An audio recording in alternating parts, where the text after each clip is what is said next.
Hey everybody, it's Friday afternoon here in the Northwest Houston office of WFG and WSB, and I'm looking at doing a lunch and learn for real estate and mortgage professionals here in the Houston area around 10th of August, and I was looking at promoting it on LinkedIn, and I was trying to find out how do you do it, um, do the live stream. And in the process, I ran into Amanda Rawls. She's a mortgage broker in California, and she was talking about, and she was right on talking about interest rates. Um, when I first got in the mortgage business, interest rates were like 7 3/8, and they went all the way up to 9. So what are you crying about, right? And then interest is you get a tax deduction with the interest. So if you need a tax deduction, the higher the rate, the better, the more the tax deduction. Um, but it's going to have an effect on the market. So she was educating, and I think she was doing a very good job of it. And I got to talking to her, and so there's strategies that we have to help people, um, all kinds of ways. Um, that if they don't want to do a 1031 exchange, they can get their equity out and not pay tax or capital gains on the equity. They have to qualify. They have to be an accredited investor. Um, you know, there's um, there's a fee. It's like 1.5%, but it's a lot better than paying 25% in long-term capital gains and 39.6% if it's short-term capital gains. So there's all kinds of strategies, and so we have them. We've got ways of not paying tax.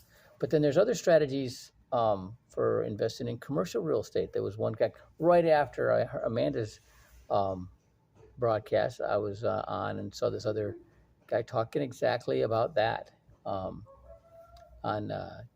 doing a 1031 exchange from residential property real estate to commercial real estate, and so that's how you can do it. And right now, commercial real estate's there's a lot of it out there right now. There's a lot of inventory. Um, they are hurting because of COVID, and so it it's an option. Okay, and so there's all kinds of strategies. So we're going to talk about that at the lunch and learn. So I'm going to go ahead and give you this head up. It's kind of like a warning order, right? We're looking around the 10th of August. We're going to do this lunch and learn. And I'm inviting real estate and mortgage professionals all over the Houston area to come live. And then there's a possibility we could do streaming on LinkedIn or videotape it and record it. All right. I hope this benefits somebody. But there's some strategies that are specific with us, and I'll tell you what that is. Okay. Um, Legacy Shield used to be one of our providers, and they no longer are, but we have a good relationship with them. And about 2 years ago, Legacy Shield and Transamerica came up with a strategy um, that this delayed escrow trust. That's a copywritten term. Okay, so they have a different name for it. It's a delayed escrow trust.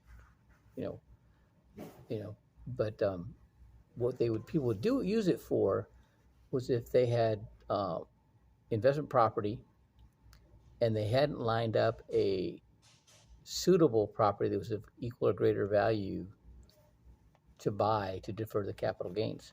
So they would set up, and I just heard a video or an interview was live on LinkedIn talking about exactly that, using a deferred escrow trust to um, transfer the property to the trust, and the trust sells the property to the buyer, and as long as the money stays in the trust, it's not a taxable event. It gives them more time to look for another property, or they can take an income stream and pay income tax on that money, and just another stream of income. Well, about 2 years ago, when Transamerica and Legacy Shield came up with this concept of a finance premium. So you set the trust up and then you borrow the money from the trust to pay the premium on Index Universal Life. Back then, the rates were less than 4%. But they're still low, still a lot less than paying taxes, right? And the money grows tax deferred and it's tax advantage when you take it out. If it's over $1 million, they bring in a third party fiduciary, and the fiduciary will lend you the money on a 30-year balloon. So long as if you got 7% compound interest on your investment, it'll double 3 times for you to pay that money back. And the only way to get it without having to pay tax or capital gains on that gain is in an insurance contract. Okay, so these are just a couple strategies I want to talk about. One, when it comes to doing investment properties, there's all kinds of little tricks to get that property that you're buying worth more. Okay, and we're going to talk about that. So you can buy property and immediately increase the value exponentially by doing certain things, and that's what we're going to talk about at the lunch and learn that we're going to do around the 10th of August. Haven't nailed down yet, but that's about the time frame we're looking at. All right, I hope this benefits you. If it does, go ahead and share, and I'll be giving you status on how this lunch and learn is coming along. All right. If you're interested, go ahead and give me your information on put them in the comments, and I will definitely get back to you. All right.